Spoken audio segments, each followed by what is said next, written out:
Ladies and gentlemen, good afternoon, and thank you for joining us for the book launching of Esther's Children. The Center for Iranian Jewish Oral History and the Graduate Society would like to welcome to the stage this afternoon's Mistress of Ceremonies and Director of Legal Affairs, Ms. Farah Noormand.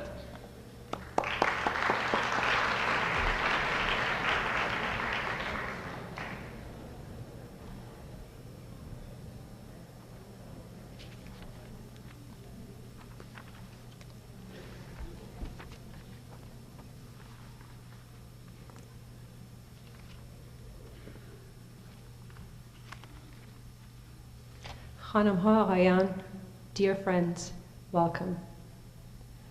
بار دیگر فرصتی پیش آمده که همه دور هم جمع شویم. همانطوری که می‌دانید دلیل گردهمایی امشب ما جدیدترین پروژه مرکز تاریخ شفاهی یهودیان ایرانی است. این پروژه کتابی است که تحت عنوان فرزندان استر به چاپ رسیده. در این مدتی که با هم هستیم، دوستانی قرار صحبت کنند و چگونگی شروع و به اتمام رسیدن این پروژه عظیم و بی سابقه رو با ما در میون بذارند.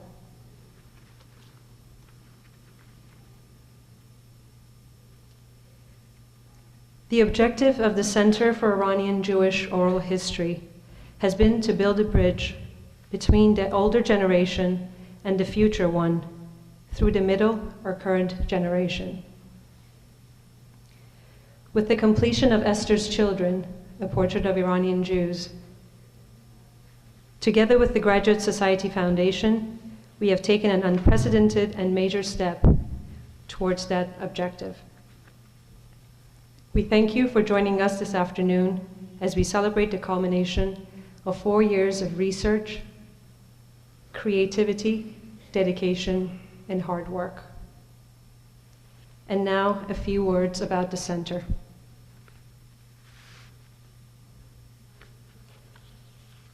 مرکز تاریخ شفاهی یهودیان ایرانی روز 9 اوت 1995 در لس آنجلس به وجود آمد. مرکز به عنوان یک سازمان غیرانتفاعی در ایالت کالیفرنیا به ثبت رسیده و هدف از ایجاد آن گردآوری اسناد و انجام مصاحبه با افراد آگاه از تاریخ و زندگی علمی، فرهنگی، ادبی، اجتماعی، سیاسی، هنری، صنعتی و اقتصادی یهودی‌های ایرانی است. نوارهای مصاحبه همراه با اسناد، فیلم‌ها، عکس‌ها، نوشتارها و گفتارها در دسترس پژوهشگران و علاقه‌مندان قرار دارد. خواسته مرکز برقراری یک پل ارتباطی بین نسل گذشته و نسل آینده از طریق نسل امروزی است. در اجرای این طرح به سایر یاری رسانان بپیوندید تا تجربه‌ها و خاطرات با ارزش سالمندان ایرانی این دانشنامه‌های زنده قبل از آن که دیر شود به ثبت برسند. هدف مرکز این است که در سالهای آینده مجموعاً 200 مصاحبه با افراد گوناگون انجام دهد. هدف اصلی در ایجاد این مرکز جبران کمبود سند و نوشته دوباره تاریخ یهود ایران در سراسر جهان با یاری گرفتن از پروژه تاریخ شفاهی است. The Center for Iranian Jewish Oral History was founded by Ms. Homa Sarshar and was established on August 9, 1995 for the purpose of gathering information and interviewing people knowledgeable in the fields of Iranian Jewish oral history, culture, science, literature, social life, politics, arts, and economics. Our current archive of interviews, documents, films, pictures, and lore is available to academics and the public for research purposes. We are proud to announce that our archive of photographs and documents pertaining to the Jews of Iran now contains more than 1,500 pieces.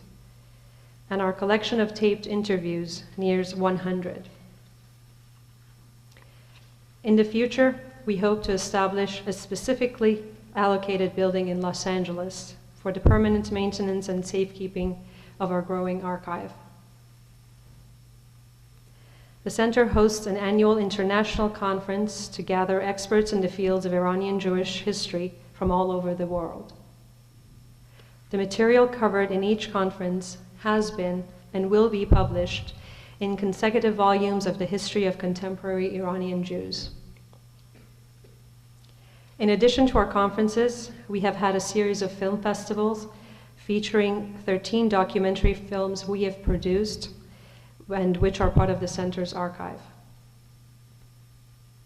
And as you can see by the board of directors of the center, we strive to make this an organization by young people and about young people. And as such, among other things, every year we offer the Ayub Yousefzadeh Award of Academic Achievement for the best research paper presented to us by an Iranian student in the field of contemporary Iranian Jewish history.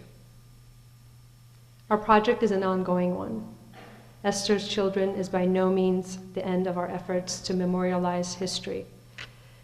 So join us with your continued efforts in donating old photographs and documents, and in discovering old and wise people who are walking encyclopedias of knowledge, and help us compile their experiences before it is too late. Throughout the years, we have had the pleasure of receiving invaluable support and encouragement from all of you, and we'd like to thank you. And now I'd like to acknowledge the wonderful and dedicated individuals who've been part of the CJO family from its inception.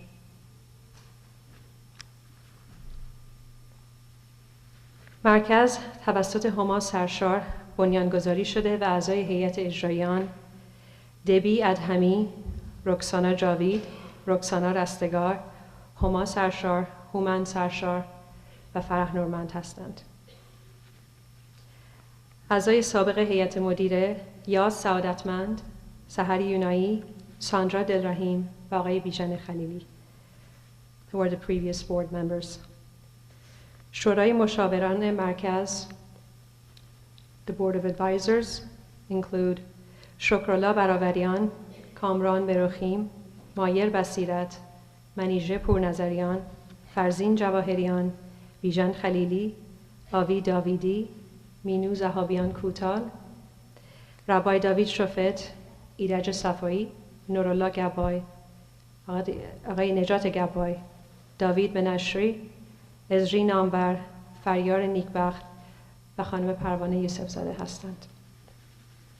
از داوطلبان خانم منیژه ادهمی و دوران ادهمی، پیمان بصیرت، رامین جواهریان، نجات سرشار، امید کاهنیم، سپهر سرشار، الیزا خاکشوری، الهام قیتانچی، شهریار کشفی.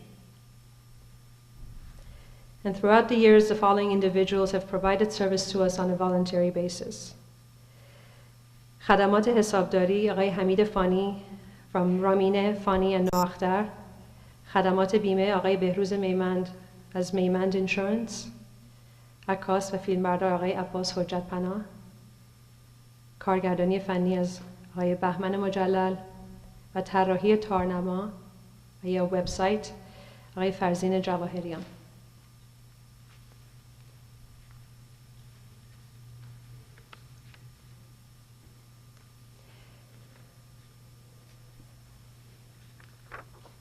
و حالا دوست دارم آقای رحمت اورشلمی، یکی از اعضای هیئت اجرایی بنیاد جامعه دانشوران، رو ازشون خواهش کنم بیان بالا که چند کلمه راجع به این انجمن باتون صحبت کنم.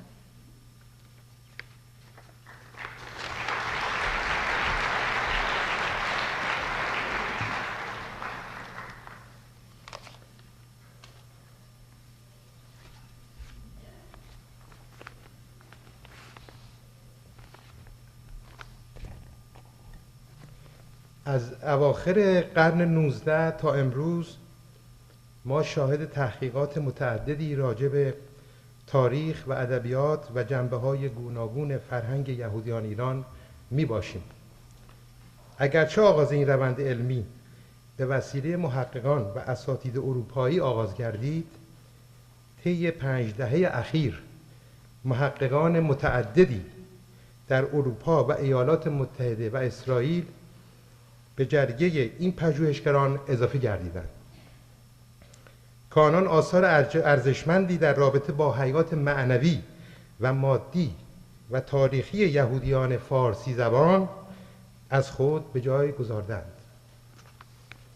ولی علی‌رغم پیشرفت قابل توجهی که در زمینه بررسی و تحقیق درباره میراث فرهنگی یهودیان ایران در ادوار اسلامی تاریخ ایران و به خصوص از آغاز دوره صفویه تا به امروز حاصل گردیده، هنوز جنبه‌ها و زوایای بسیاری از تاریخ و جوامع مختلف یهودیان ایران و روابط آنان با گروه‌های مذهبی و نژادی ایران زمین ناشناخته باقی مانده است. این واقعیت که به طور مستقیم یا غیر مستقیم منجر به عدم آشنایی و عدم آگاهی یهودیان ایرانی تبار نسبت به نیاکان خود گردیده، علل گوناگونی دارد و در میان این علل به خصوص به 3 عامل باید توجه کرد. در درجه اول کمبود منابع تاریخی و اسناد دست اول و موثق راجع به جنبه‌های گوناگون زندگی جوامع یهودی به خصوص طی 5 قرن گذشته. دوم، عدم توجه مراکز تحقیقاتی علمی و دانشگاهی به تاریخ و میراث فرهنگی یهودیان ایران. و بالاخره سوم، عدم توجه و عدم آگاهی کافی افراد جامعه یهودی ایران به منظور آشنایی و شناخت علمی و بی‌طرفانه تاریخ و ریشه‌های فرهنگی یهودیان ایرانی. امروزه با در نظر گرفتن شرایط خاص جوامع ایرانیان یهودی که در سراسر جهان به خصوص در ایران، اسرائیل، اروپا و ایالات متحده متمرکز یا پراکنده شده‌اند، اهمیت تحقیقات و انتشارات علمی در رابطه با این میراث فرهنگی بسیار غنی اهمیت بیشتری پیدا می‌کند. در حقیقت تحولات و دگرگونی‌های قرن 20 چه در ایران و چه در دنیای یهود باعث کردی که تاریخ پرفراز و نشیب یهودیان فارسی زبان و محتوای فکری و معنوی این تاریخ طولانی و متنوع دستخوش خطرات متعددی گردد. به ویژه با در نظر گرفتن عواقب مهاجرت و مسائل مربوط به انتقال آگاهی‌های لازم به نسل جوان چه در ایالات متحده، چه در اروپا و چه در اسرائیل، سازمان‌های فرهنگی یهودی را با مسئولیت خطیری مواجه می‌کند. و برای انجام این رسالت، سازمان‌های فرهنگی جامعه ما وظیفه دارند آگاهی‌های لازم را در رابطه با تاریخ و فرهنگ یهودیان ایران به طور بی‌طرفانه و علمی به نسل جوان و دیگر اعضای جامعه منتقل نمایند و انجام این مهم زمانی میسر است که با یاری کلیه آحاد جامعه و توسط سازمان‌های فرهنگی امکانات بررسی و تحقیق در زمینه میراث فرهنگی ما با حمایت از اساتید و محققین فراهم آمده و نتایج آن با انتشار کتب و رسالات در اختیار جامعه قرار گیرد. چه غفلت و کوتاهی در انجام این وظیفه تاریخی موجب گسسته شدن این زنجیر طولانی 2700 ساله خواهد شد.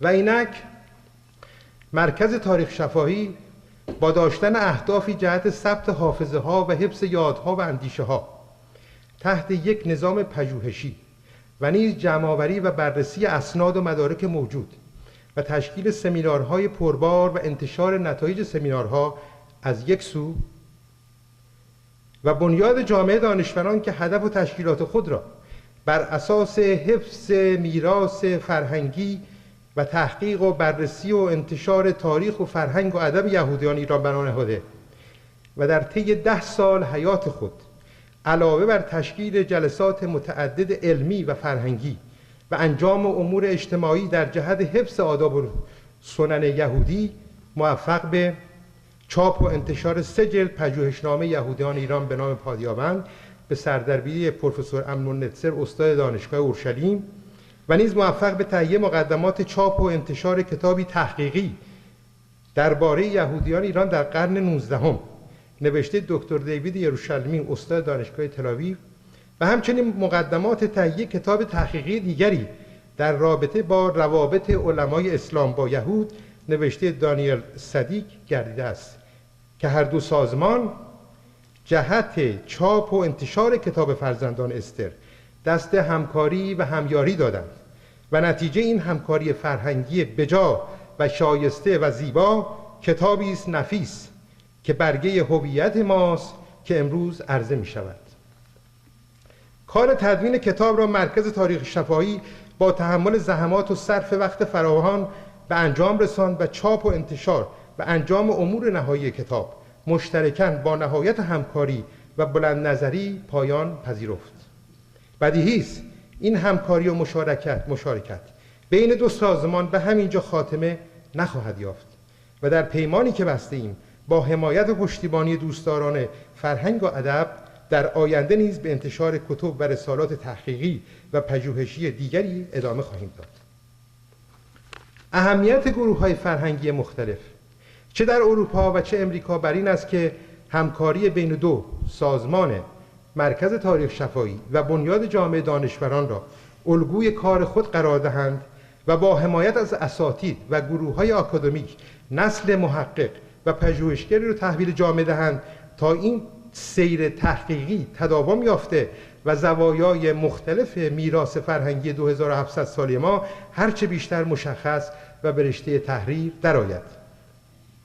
در این زمینه اهمیت کتاب فرزندان استر بر این است که برای اولین بار در تاریخ جامعه ما کتابی جامع و بر اساس اصول علمی و پژوهشی برای معرفی تاریخ و میراث فرهنگی ما به زبان انگلیسی منتشر می شود. کتابی به صورت مصور و با مقالات تحقیقی که جنبه‌ها و دوره‌های اصلی تاریخ یهودیان ایران را مشخص می کند. کتب قبلی در زمینه تاریخ ما یا اختصاصی بوده یا صرفاً جنبه علمی داشته و یا درباره گوشه‌ای از تاریخ و ادب ما به زبان‌های عبری، فارسی، فرانسه و یا آلمانی منتشر شده. ولی این کتاب با خصوصیات خاص خود و به زبان انگلیسی می‌تواند معرف جوامع یهودی ایرانی به سایر کشورها و جوامع مترقی من جمله کشور میزبان باشد. مطالعه فرزندان استر ارتباط معنوی خاصی بین نسل فعلی و نسل گذشته برقرار می‌کند و خواننده کتاب با مشاهده تصاویر و چهره‌ها و مطالعه مقالات خود را در اون دوران حس می‌کند و نشانگر این است که یهودیان ایران به عنوان تنها اقلیت قومی و دینی فارسی زبان در رشد تعلیم و تربیت و فلسفه و حکمت و تکامل هنر و موسیقی ایران سهم عمده داشته و در شعر و ادب دارای شعرا و ادیبان بزرگی بودند. ولی متاسفانه در طول ادوار مختلف تاریخ به خاطر جو فشار و اختناق و تبعیض هیچگاه فرصتی داده نشد که ادب و فرهنگ خود را به جامعه ایرانی معرفی کنند. و اکنون که شرایط لازم برای شناخت و معرفی جامعه ما در کشورهای آزاد و صاحب دموکراسی فراهم آمده، باید نسبت به ادای دین و وظیفه خود عمل کنیم و تا آنجا که میسر و مقدور است هرچه درباره تاریخ و فرهنگ ما وجود دارد به رشته تحریر درآوریم. از طرف بنیاد جامعه دانشوران و اعضای کمیسیون رابط دو سازمان، آقایان نوائین و مبصری که امروز به خاطر شرکت در مراسم خاص دانشگاهی در این جلسه حضور ندارند، از بانوی فرهیخته و توانای جامعه و مؤسس مرکز تاریخ شفاهی یهود ایران سرکار خانم هما سرشار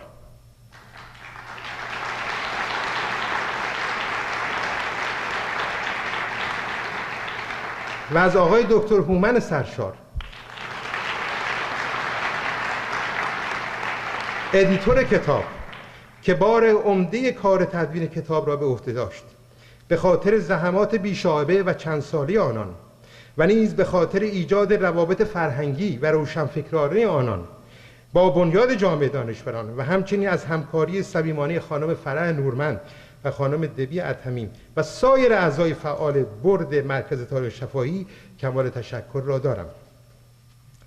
بنیاد دانشوران از کلیه اساتید، پژوهشگران و نویسندگانی که مقالات آنان در کتاب چاپ شده و نیز از حمایت و کمک‌های سخاوتمندانه بانو دورا و آقای نیل قدیشا در امر انتشار کتاب کمال امتنان را دارد.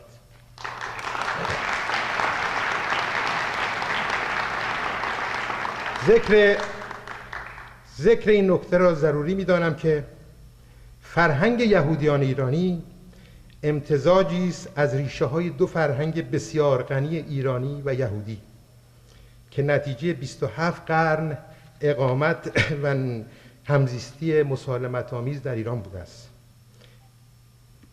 از دوره اسارت بابل تا تدوین تلمود، از اواسط قرن سوم تا ششم در دوره ساسانیان، یعنی کتابی که از منابع اصلی حیات یهودیان جهان است و در ایران باستان و تحت تأثیر فرهنگ ایران تدوین شده، فرهنگ ما در تاریخ یهود از اهمیت خاصی برخوردار است و باید اذعان داشت بقای یهودیت به خاطر حفظ فرهنگ و حافظی تاریخی این قوم بوده است که یهودیان ایران در آن سهم بسزایی دارند و باید در زمینه‌های مختلف مورد تحقیق و بررسی و نگارش درآید. در پایان عرایضم با امید اینکه در هر خانواده از جامعه ما یک جلد از کتاب فرزندان استر به عنوان شناسنامه و هویت هر فرد یهودی ایرانی وجود داشته باشد. خیلی متشکرم.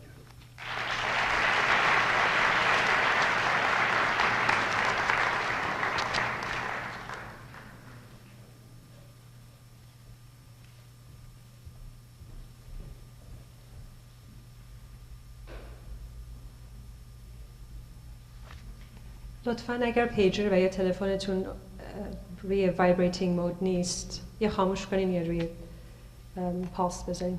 خیلی ممنون.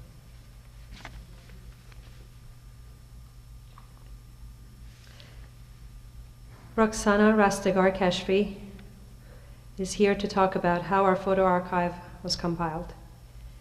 She is our Director of Visual Archives and the visual creative force of our project.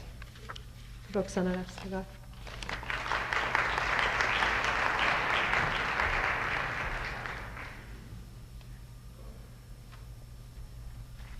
سلام.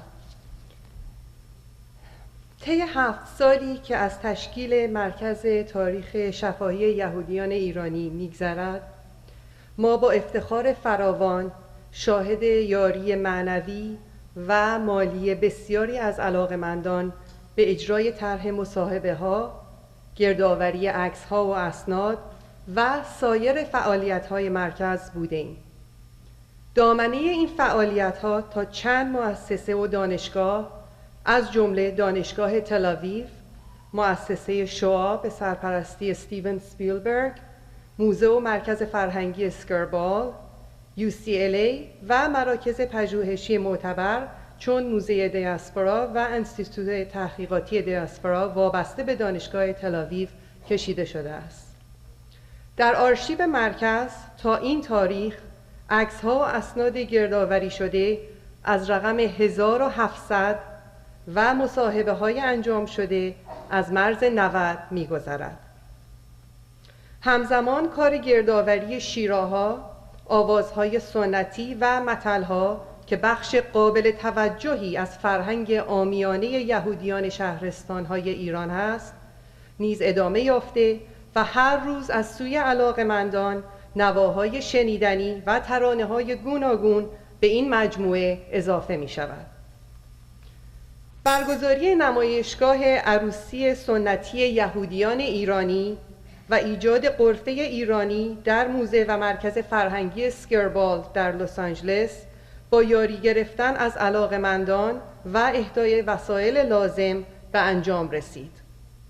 این نمایشگاه برای نخستین بار روز 22 نوامبر 1997 همزمان با گشایش سومین کنفرانس سالیانه مرکز برای بازدید عموم بازگردید و تا 6 ژوئیه 1998 دایر بود. به دلیل استقبال زیاد موزه اسکربال در سال گذشته یک بار دیگر این نمایشگاه را تمدید کرد.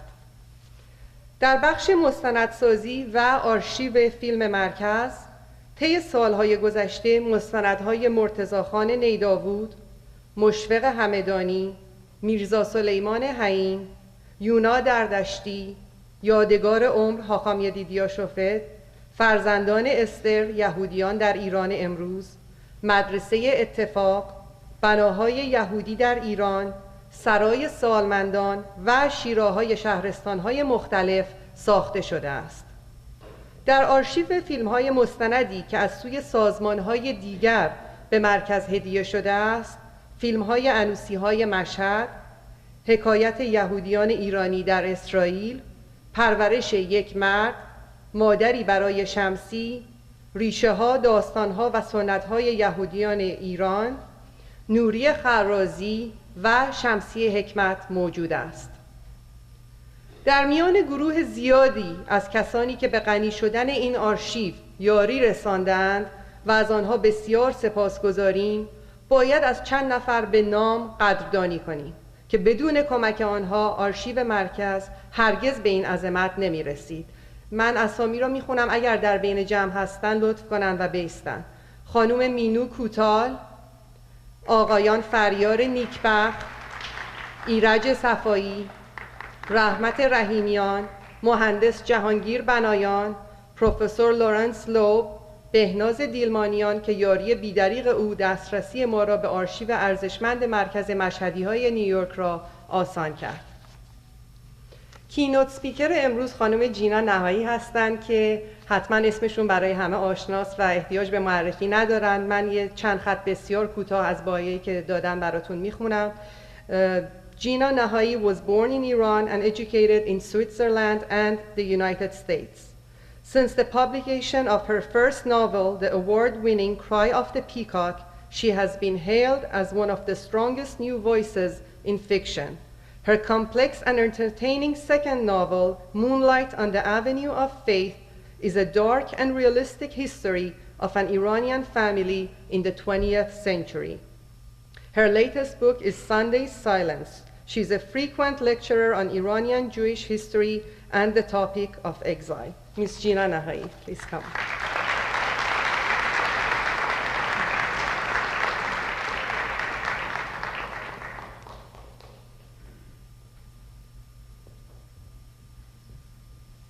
سلام. با تشکر بسیار از رکسانا و هما خانم و هومن جان که منو دعوت کردن امروز اینجا صحبت بکنم. اول یک معذرت بزرگ از همه بخوام برای اینکه یه چند کلمه فقط به انگلیسی صحبت میکنم.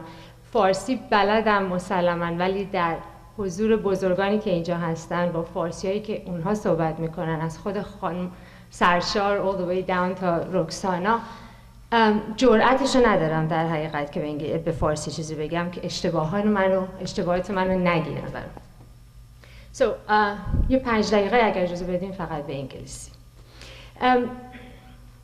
4 years ago, I was a guest speaker at an Iranian cultural organization in Portland, Oregon. I'd been invited by them to go address this group, and the idea was that they heard about my books and they wanted to find out if I had anything of value to say, if I could shed some light on what went on in Iran according to the stories that I had heard. When I got up there, there was an audience pretty much like this.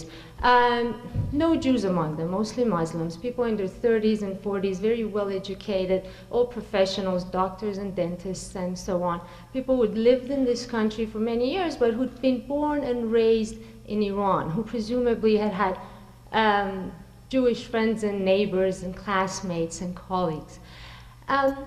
Very quickly, during the course of my talk, the minute I started speaking about the Jews in Iran, it became very evident that there was something wrong. I started getting those sideways glances and the hostile looks and the shaking of the head as if what I was saying wasn't quite the right thing to say. A few minutes later into the talk, I started having people move around, and finally somebody interrupted me and said, "I'm sorry, but what you are saying about the Jewish people of Iran is all fiction, that I've all made it all up." Well, what part of it is fiction, I asked. Is it the fact that we've been there for 3,000 years before Jews were in Iran, before there was an Iran, before there was a Persia? Is that fictional? Is the part about Iranian Jews being as much Iranian as any other Iranian, was that made up? They weren't quite clear. But it was certainly, a lot of them were convinced in this audience that no, I had made it up. Everything about the discrimination against the Jews, the contribution of the Jews of Iran to the arts and the sciences and the overall culture of the country. It seemed as if that also rubbed everybody the wrong way, as if really I had made it all up. There were two people in this entire audience of over 200 people who stood up in the middle of all that and said, no, she's telling the truth. One was a German woman, and the other was a sort of Luti Iranian man, the kind of character that Homa Khanum recently has written about in her book. And these were the only people who said, no, these people were there, they are Iranians. They weren't always rich and living in Beverly Hills and driving Mercedes, as the people in Portland have heard.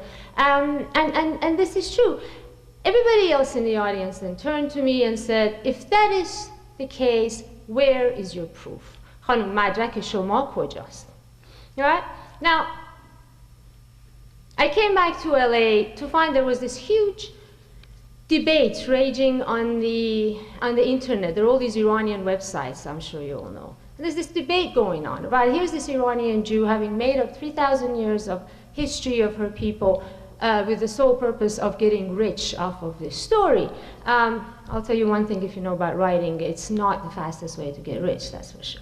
But, and there were a few Iranian scholars also, Muslim scholars, who I knew had known about this story, and they were sort of in the middle of all this debate. And when I emailed them and asked for them to step forward and say their piece, they all chose to be quiet. One of them said to me, خانم شما مسلماً انتظار این کار داشتین. You must have expected this, right? That you would be denied, that your people's existence would have been denied. Here's the truth. I'm not sure that I expected that. But the truth is that after, when I started researching my first book, Cry of the Peacock, and I went around looking for documentation of the history and the culture of the people that I come from and that I know exist. We're all here today, and we grew up in that world. We know it's not made up. And yet, when I went around looking for documentation in a language that was readily accessible, in a format that was readily accessible, there was none. And it was stunning to me, very long time ago when I was much younger, it was stunning to me to realize that we have been there for this long and never have we recorded the story of our own existence. It took many years and a lot of research to find out why. The truth is this. For so long living in Iran, living as Jews in a Muslim country, because we were held responsible for, every Jew was held responsible for the actions of the community. For so long, we lived in fear of bringing ourselves to the attention of the Muslims for fear of retaliation. For so long, we were afraid to be accused of inciting rebellion or offending Muslims or offending one mullah or the other, and so on. That, as Dr. Habib Levy said very eloquently in his book, the only way for Jews to survive was to be vigilant, quiet, and invisible. And so we remain invisible.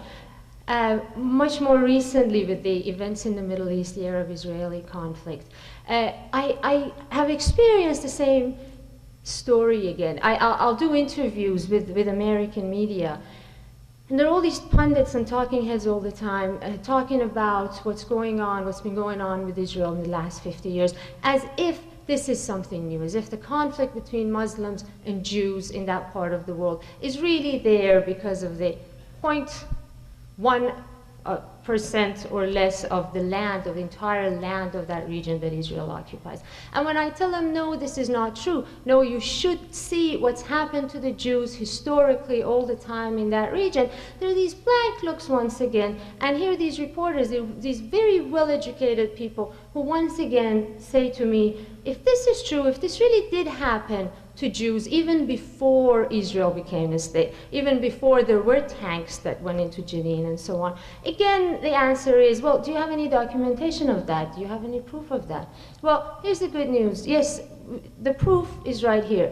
And it's exquisite. This book is beautiful visually. It's a feast for the eyes. It's a feast for the mind. It really is as perfect, meticulous, as I really think only Human and Homa Khanum could have done, honestly. It's fabulous.